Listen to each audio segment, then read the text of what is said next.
I am David Feldman, and this is the mop up for May 25th, 2023. We have breaking news only hours into his candidacy.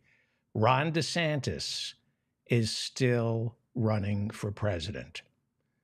After that debacle on Twitter, Ron DeSantis, as of now, is still a candidate. Does anybody remember Florida Governor Jeb Bush? You don't, because in 2016, Donald Trump destroyed not just Florida Governor Jeb Bush, Donald Trump destroyed the entire Bush family. Jeb Bush ran against Donald Trump in 2016. He was presenting as a moderate Republican. There's no such thing, a kinder and gentler Republican to the boorish Donald Trump. And Donald Trump destroyed Florida Governor Jeb Bush. I don't like Donald Trump, but occasionally bullies do beat up the right person. And Donald Trump destroyed the Bush family. They're done. Thanks to Donald Trump for speaking the truth about Iraq and what the Bush family did to this country. I do not like Donald Trump, but I am so looking forward to the August debates when Donald Trump mops the floor with Ron debacle. It's Ron debacle. I was going to call him the Marquis DeSantis because he's such a sadist. After tonight's debacle on Twitter, we have to start calling him Ron debacle. I'll have more about Ron debacle coming up. As Speaker Kevin McCarthy and Joe Biden seem to be at an impasse on how to keep the government running past June 1st, debate over lifting the debt ceiling continued on the House floor Wednesday. Kevin McCarthy, he's our Speaker, he insists that the Republican-controlled House passed a bill last month that solves the whole debt ceiling problem. He passed a bill, and he's telling the truth. They did pass a bill last month that would lift the debt ceiling by $1.5 trillion through March of next year. That is true. They did pass the bill in the House. The Republican-controlled House passed the Limit, Save, Grow Act. That's the name of the bill, the Limit, Save, Grow Act. And it was promoted by Speaker McCarthy. The Limit, Grow, Save Act would, as I said, raise the debt ceiling by $1.5 trillion, but would, among other things, claw back Joe Biden's student debt cancellation executive order.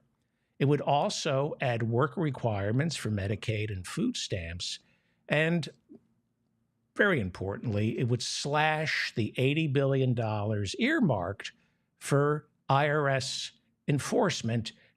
This was earmarked in the Inflation Reduction Act. Okay? This is very important, hiring more IRS agents. It's severely understaffed, the Internal Revenue Service. They can't collect taxes from rich people. The Biden administration, through the Inflation Reduction Act last year, injected $80 much-needed billion into the IRS. That is how you lower the debt, by collecting taxes. Now, there's no discussion from either side about reversing the Trump tax cuts. And those Trump tax cuts tack on an additional $3.5 trillion to our national debt over the next 10 years. You want to solve the debt crisis? You don't need to suspend the debt ceiling, reverse the Trump tax cuts, which Joe Biden, as a candidate, promised to do. So, I'm not here to blame the Democrats tonight. I'm here to blame the Republicans.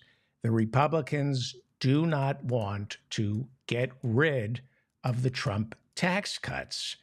They are fine getting rid of taxes for the rich and powerful, and they are also hell-bent on defunding the Internal Revenue Service. And as I said, the Internal Revenue Service can't do its job unless it gets $70 much needed $billion. We're leaving billions of dollars uncollected each year. You spend $70 billion on the IRS. I think it brings in, I don't know what the exact number is, but if you spend $70 billion on the IRS, I think you get $7 trillion back over 10 years. It's money well spent. It's how you balance budgets. So Republicans don't care about balancing the budget. They just care about looting our government. The Republicans not only want to cut taxes for the rich, they want to make it easier for rich people to avoid paying taxes altogether. Right? No money for the IRS. There's no time or resources to go after rich people. Poor people are audited, not rich people. The earned income tax credit is the number one trigger for audits. But if you're a millionaire, a multimillionaire, the IRS is terrified of you because you can afford lawyers and the IRS is outgunned. So they leave rich people alone. Hence, we have a 30-some-odd trillion dollar debt. Okay, Kevin McCarthy last month passes the Limit, Save, Grow Act. As I said, he was willing to raise the debt limit by $1.5 trillion. As I said, it was passed last month in the House because Kevin McCarthy was able to convince his Republican caucus it was just cosmetic. He said, vote for this. It would never pass. It's never going to become law because a democratically controlled Senate will destroy this. But if we vote for it, it will provide political cover to the GOP and make it look like we are serious about tackling debt, which the Republicans are not. Here is Congresswoman Ilhan Omar of Minnesota earlier on Wednesday explaining what the Limit, Save, Grow Act that Kevin McCarthy keeps bragging about. Here is Congresswoman Ilhan Omar of Minnesota. The only reason they were able to pass the bill here is Kevin McCarthy was very clear to his caucus or conference by saying, don't worry about the substance. We just want to say we did something, and we want to hold it over their heads. Don't worry about the substance. This is what Kevin McCarthy told his Republican conference. Pass the bill. Don't worry about what's in it. It just makes us look good. More from Congresswoman Ilhan Omar. Many Republicans, if this was a real bill, would not have voted for it. Many of them know the kind of damage that their constituents will face in their pocketbooks every single day. Republicans are not the adults in the room. They create deficits. They create debt. More than like 1/3 of our debt is because of Trump. Most of it came from Reagan and George W. Bush. Deficits don't matter. Dick Cheney said that in the lead up to the war in Iraq. More from Ilhan Omar about the Limit, Save, Grow Act, which Kevin McCarthy will be crowing about as we move into default. So many Republicans would not be able to go back to their districts if this bill that they passed out of the House became law. Continue. They are not negotiating. They are looking to waste time, play games, and make sure we default because they think that somehow that is going to be a political advantage that they will have in the coming elections. The reality is, Americans are not going to forget and forgive them if there is a default. Congressman Ilhan Omar, Wednesday, she's absolutely right. The Republicans are playing games. They want to make it look like they're responsible, that they care about deficits and debt. They only care about looting our treasury, passing tax breaks to the rich and giving government contracts to the rich. That's all they care about. The Limit, Save, Grow Act that the Republican-controlled House passed last month is bull you-know-what. It would force, and as Congresswoman Ilhan Omar just said, there's no way Republicans could allow this to become law. It would force low-income moms and dads to work in order to receive food stamps and Medicaid for themselves and their families. As I've pointed out on the show already, low-income moms and dads who receive food stamps and Medicaid are already working. The working poor must collect food stamps and use Medicaid because the minimum wage is $7 and change. It hasn't been raised since Ted Kennedy was alive. I don't have it in front of me. I think the last time the minimum wage was bumped up was 2009.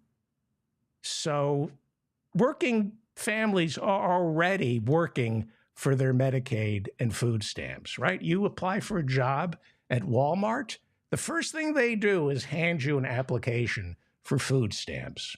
So this idea that we're going to lower the budget deficit, get rid of the debt by making people who receive food stamps and Medicaid work for it, it's just cruel. It's just sadistic.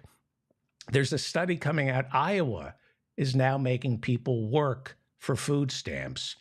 It costs more to administer the Work for Food Stamps program than the food stamps themselves. I think it's like 4 times more expensive to monitor recipients of food stamps in Iowa to make sure that they're working than it is to just give them food stamps, to do the right thing. This is a party of fascists who thrive off cruelty and sadism. This isn't, I'm not casting aspersions against the Republican Party. This is a policy of sadism. This is why people vote for Republicans now, to be cruel, okay? So the Limit, Save, Grow Act, which Kevin McCarthy keeps bringing up, I mean, I'm so reasonable. We passed it in the House. We're trying to solve this debt ceiling problem. It would have forced recipients of food stamps and Medicaid to work. It would further cut entitlements overall. It was never a real bill, as Ilhan Omar just said. It was passed in the House to satisfy the Republican base's bloodlust. That is it. This is Kevin McCarthy's game. This is his game. So what do Republicans want? What do they want to see happen on June 1st? What do they want to see happen? Well, according to Treasury Secretary Janet Yellen, we run out of cash on June 1st. And as Congresswoman Ilhan Omar just said, they want Republicans, this is hard to believe, right? They want us to default. They want the government to default. It's an insurrection through other means. They want the government to default. Donald Trump said that at the town hall on CNN. Why? Because it would embarrass, they think it would embarrass Joe Biden. There are some Republicans who think that if the federal government defaults, it doesn't pay back the money it borrowed, if it doesn't send out benefits to veterans, if the government literally shuts down most of the agencies in Washington, D.C., there are some Republicans, way too many Republicans, who believe that they can have it both ways. They can force the government to default, and they are banking on the stupidity of their own voters. They are banking on their ability to convince their stupid voters that the government defaulted on Joe Biden's watch. Therefore, it's Joe Biden's fault. That the government defaulted. As I said last night, these Republicans hate the administrative state. They hate all the agencies. They want to eliminate the Department of Energy, the EPA, NHTSA. They want to eliminate every government agency. And if it means destroying our credit rating while doing it, hey, collateral damage, literally damage to our collateral. One of the provisos, one of the ideas inside Kevin McCarthy's Limit, Save, Grow Act, remember that passed last month in the House, and it promises to lift the debt ceiling by $1.5 trillion. I repeat things because this stuff is, we're all economically illiterate. And they bank on our not knowing how this stuff works. So one of the provisos in Kevin McCarthy's counterfeit Limit, Save, Grow Act, and this is really important, one of the measures inside that bill is to reverse Joe Biden's executive order that forgives $20,000 in federal student loans for every American who earns less than $125,000 a year. Now, I don't know if you remember this. There's a lot to keep track of, but through executive order, Joe Biden signed a student loan forgiveness of $20,000 if you owe $20,000 to the federal government on your student loans and you earn less than $125,000 a year, you're forgiven. It's a drop in the ocean, but it's a start. Americans owe, listen to this, $1.8 trillion in student loan debt to private lenders and the federal government. That's up there with credit card debt, car loans, mortgages. One of the leading drags on our economy is consumer debt. You have to relieve consumer debt to jumpstart the economy. Our graduates, the people who went to college, owe $1.8 trillion. This should be forgiven. Close to 40 million Americans took out these loans to go to college after being told nobody would hire them unless they earned a degree. They earned the degree, but they're not earning enough to pay off these loans. They were sold a lie. And there are a lot of bullshit jobs out there that demand a degree. Joe Biden is beginning to address this. There are a lot of jobs where we won't hire unless you have a college degree. So of course, 40 million Americans are going to take out loans to go to college because how else do you survive?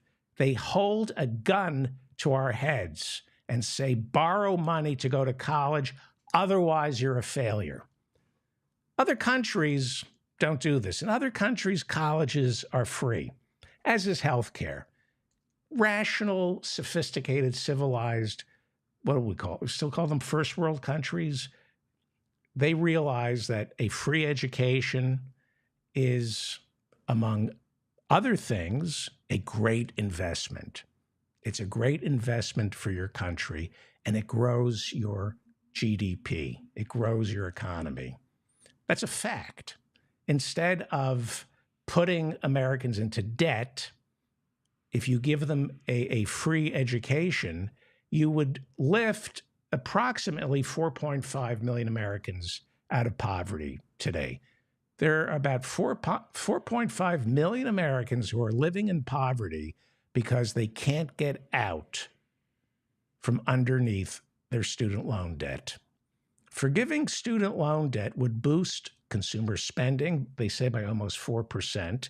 It would increase our GDP, and it would make it easier for Americans to start their lives, to start a family, buy a home. 70% of Americans who still haven't paid off their student loan debt claim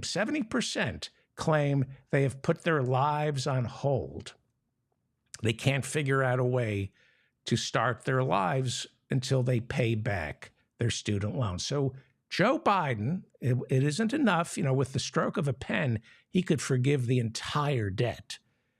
But it's a drop in the bucket. But last year when Joe Biden introduced his plan, his executive order to forgive $20,000 in federal debt for Americans earning less than $125,000 a year, 16 million of us applied last fall for relief. 16 million Americans applied to have $20,000 in federal student loan debt forgiven. And Republicans were appalled. And they insisted debt relief would be what? Inflationary.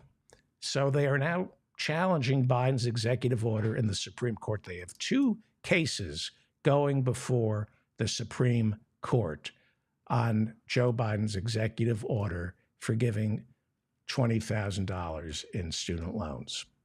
Here is Michigan Congresswoman Rashida Tlaib today, Wednesday, challenging Republicans for taking Biden's student debt relief executive order all the way to the Supreme Court. Here is Congresswoman Rashida Tlaib. This is all happening, Mr. Speaker, while the far-right Republicans have filed a sham lawsuit to take it before an unhinged, corrupt Supreme Court that has secretly accepted lavish trips and payments from billionaire Republican mega donors while considering striking down the student debt relief.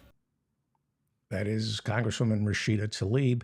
Here is California Democratic Congresswoman Sidney Kamlager-Dove.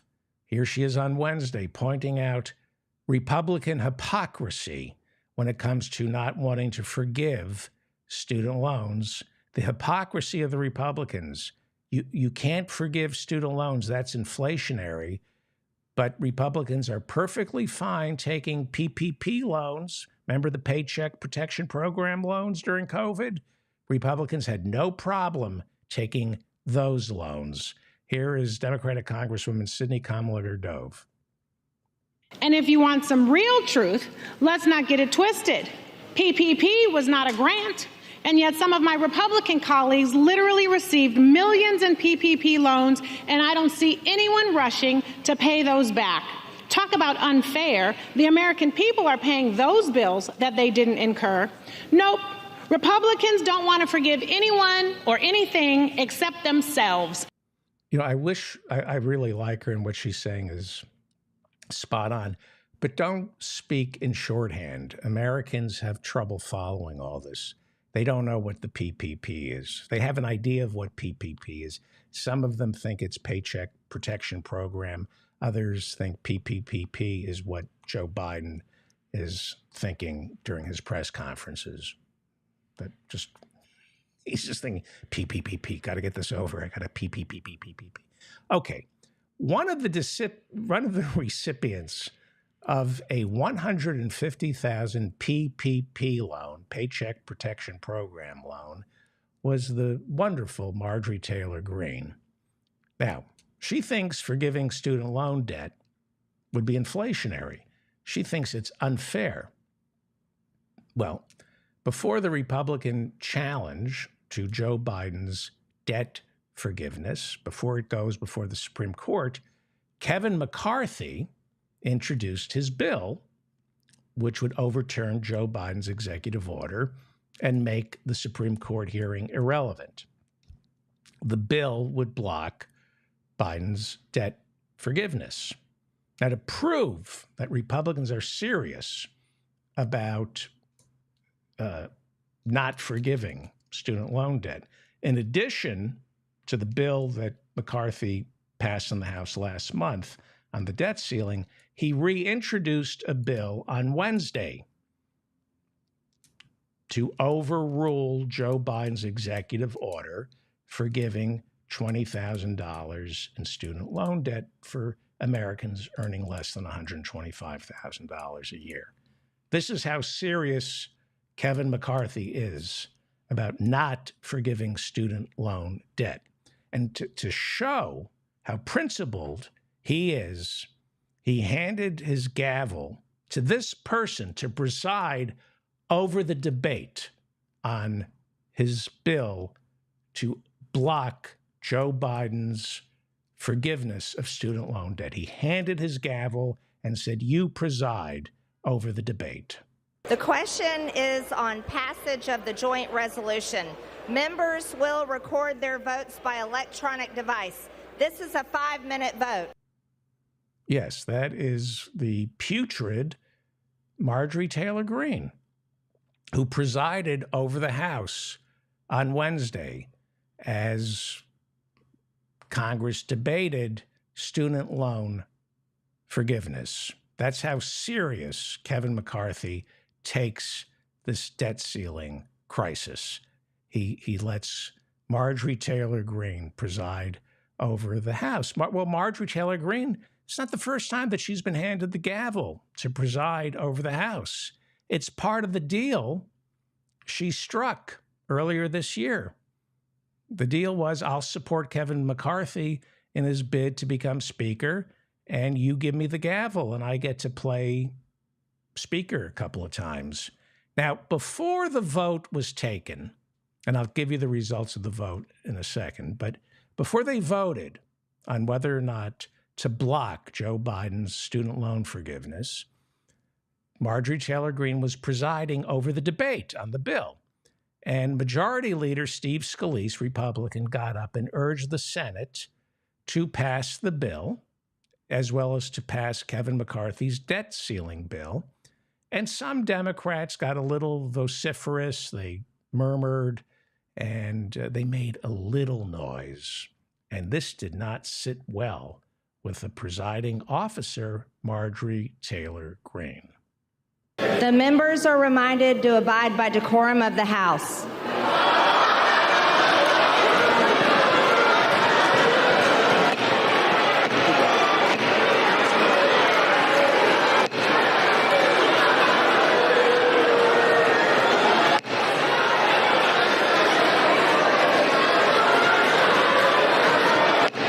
The House will be in order.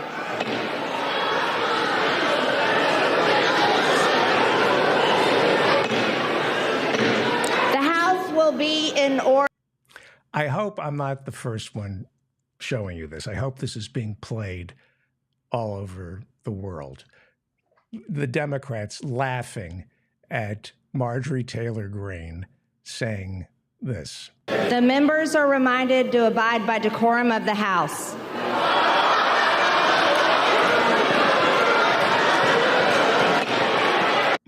The insanity of giving the gavel to Marjorie Taylor Greene. You know, all she was asking is that members abide by the decorum of the House. And they laughed at her. What did Marjorie Taylor Greene ever do to earn the contempt of Democrats in the House, other than scream at Joe Biden during this year's State of the Union, calling him a liar? She called the head of Homeland Security a liar. She calls Ashley Babbitt a hero. She tries to secure the release from prison of the January 6 rioters who try to kill Nancy Pelosi. It's kind of ironic to hear one of the biggest supporters of January 6 trying to restore order in the House. She was giving tours the night before to people who ended up in jail after January 6. Well, long story short, the House voted 218 to 203 to block Joe Biden's student loan forgiveness. And now the bill makes its way to the Senate, where thankfully it will die. But that's how serious Kevin McCarthy is about reining in spending. This is what the Democrats are up against. Now, there is a solution to all this. It's called the 14th Amendment. I like to think that Joe Biden is leaving it off the table the same way you leave nuclear weapons off the table. But come June 1st, I don't know enough about this, but I listen to Bernie and I listen to progressives. If you invoke the 14th Amendment, it will put an end to these debt ceiling crises forever. These are artificial crises. I should mention that Democratic Congressman Jared Golden, who's been on this show, unfortunately, once again, this POS voted with Republicans. Jared Golden from Maine voted with Republicans to block the student loan relief. I mentioned Golden on the show yesterday when he joined Republicans in voting to reverse an EPA ruling that would impose stricter climate change regulations on automakers. That was an executive order, and because it requires 2/3 of both chambers to overrule a presidential veto, Joe Biden's executive order sticks until it's challenged in the Supreme Court. Well, Wednesday was must-see TV, but it was on Twitter Spaces, and nobody could see it because just like Florida Governor Ron DeSantis's 2 terms as governor, it was a disaster. It was, you can watch it, you can see it, tech problems, it was just an F, a complete failure. But Florida Governor Ron DeSantis officially declared on Wednesday that he is a candidate for president. He did it on Twitter Spaces. Smart move. Right now, you get a glimpse into how a president is going to behave in the Oval Office by how he conducts his campaign and who he associates with in the lead up to the election.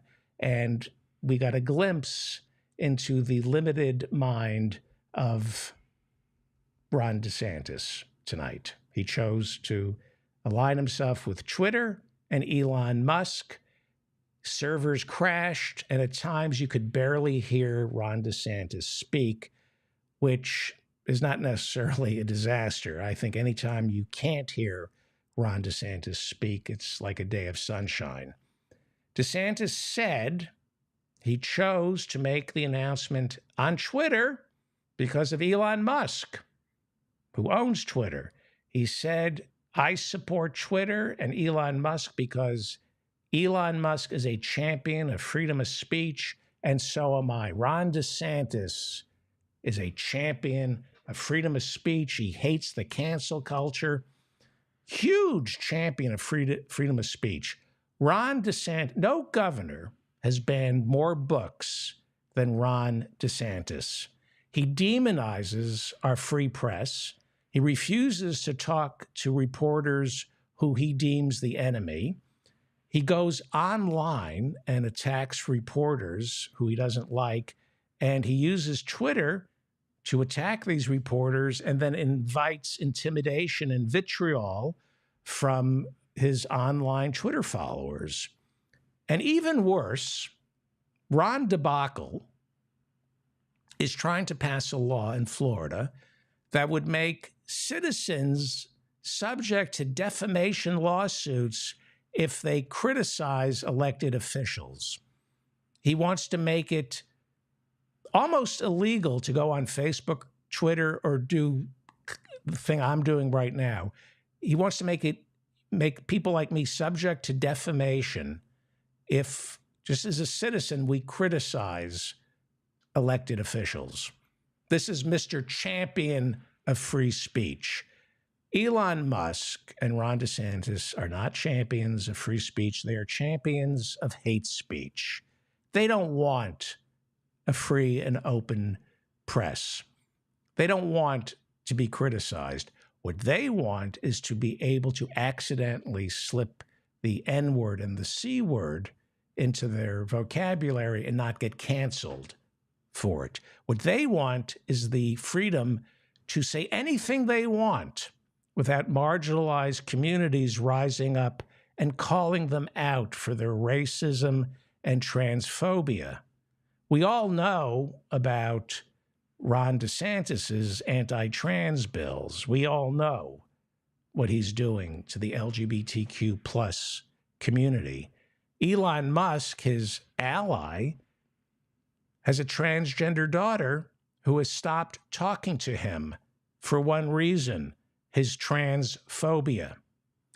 So how bad are things getting in Florida? Well, Mr. Champion of Free Speech, Ron DeSantis, just banned her. The loss we carry, a sea we must wade. We've braved the belly of the beast. We've learned that quiet isn't always peace. In the norms and notions of what just isn't always just is. Mr. Freedom of Speech, the champion of the First Amendment, Ron DeSantis, just banned Amanda Gorman. Amanda Gorman's poem, The Hill We Climb, which she read at President Biden's 2021 inauguration, has been banned from the Miami-Dade School District, which I think is the single largest school district in America. It has been the Hill We Climb, her poem, has been banned for young readers. You have to be in middle school or above in order to read The Hill We Climb. Florida Dade School District, Miami-Dade School District, has banned this poem because it touches on critical race theory. And they've ruled that it's racist. Now, how did this happen? Well, thanks to laws passed by Mr. Free Speech, Ron DeSantis, parents in Florida can have more of a say in what their children are taught, because that's the best way to educate kids. Have Florida adults oversee the curriculum.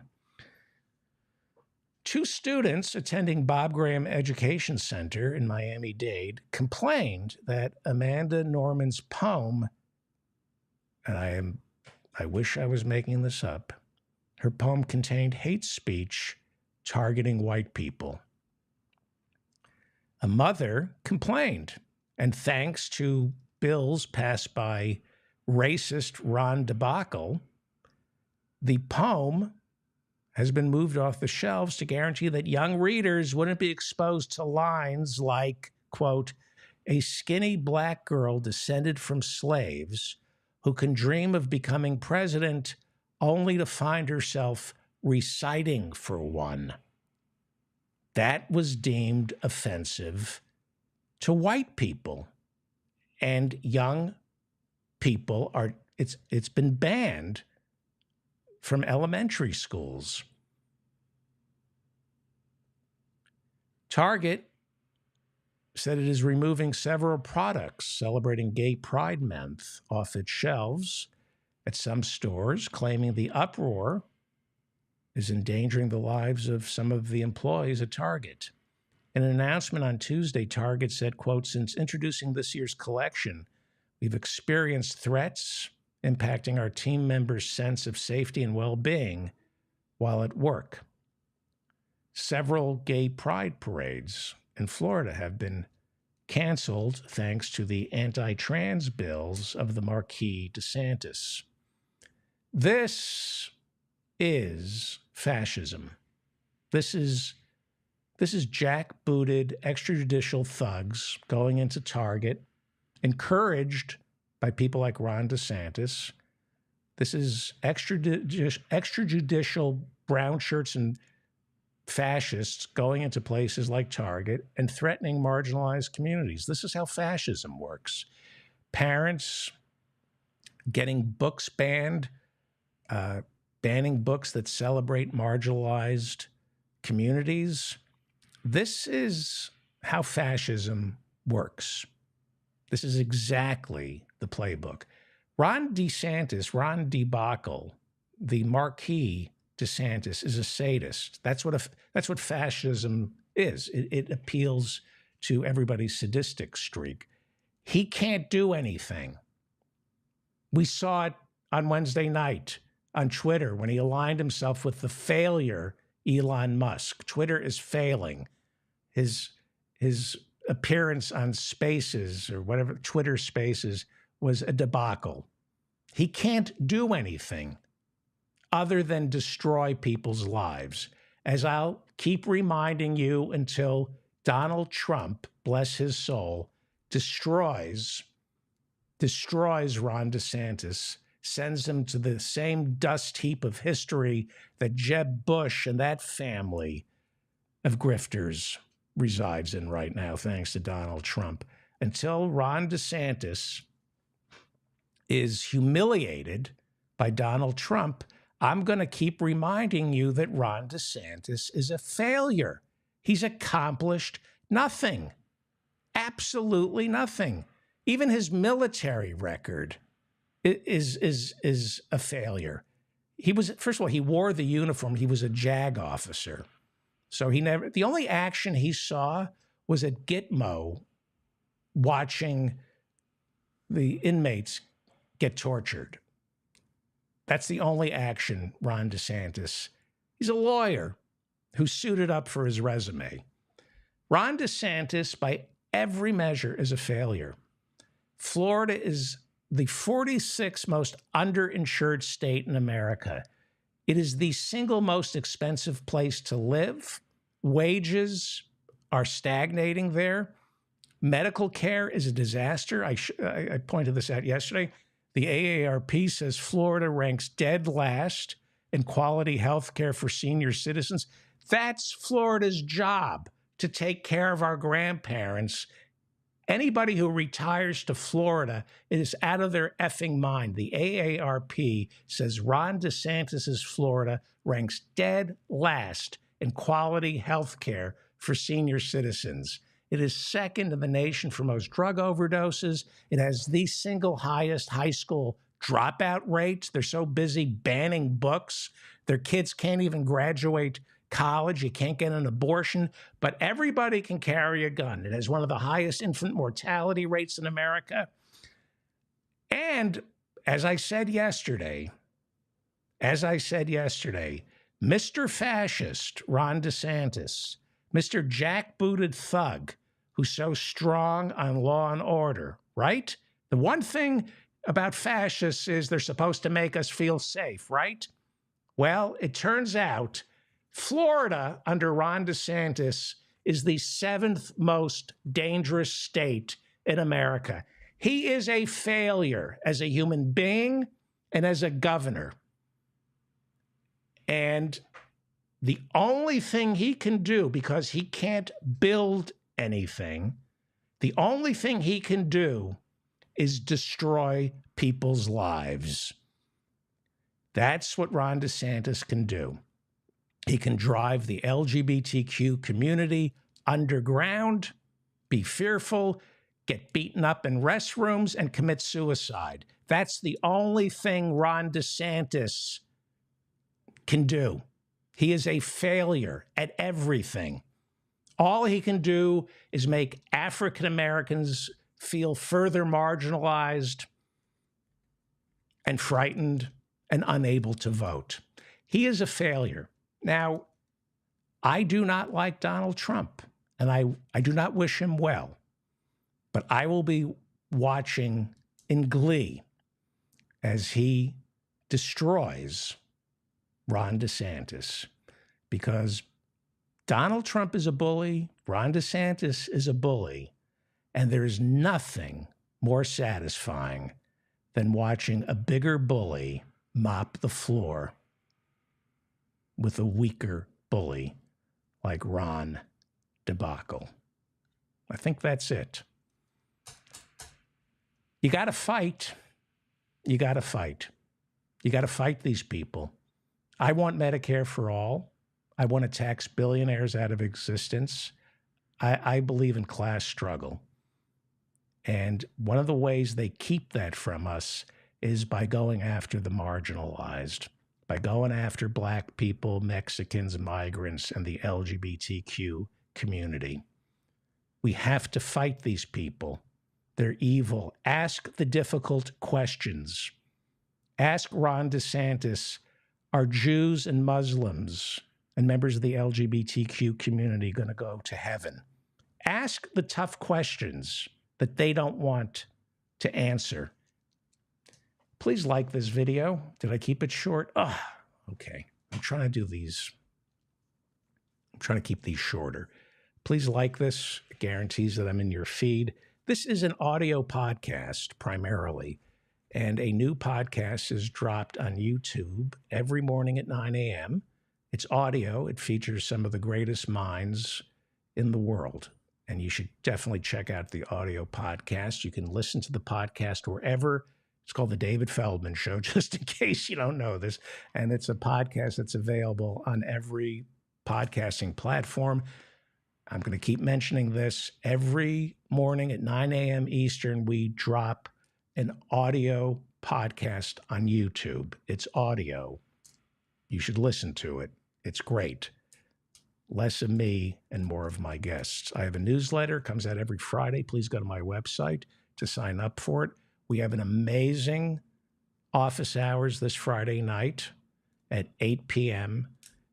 Please go to my website to get the link. I also send the link out in my newsletter. I think that covers everything. Stay angry and fight. Fight. Not physically, but fight for this country. There are people like Ron DeSantis who want you dead, who want your children to commit suicide if they're not, quote unquote, normal. You have to fight these people politically. Cancel Netflix, cancel Hulu, stop playing the video games, and get to work. I'm David Feldman, reminding you to stay strong and protect the weak. Rest in peace. Rest in peace.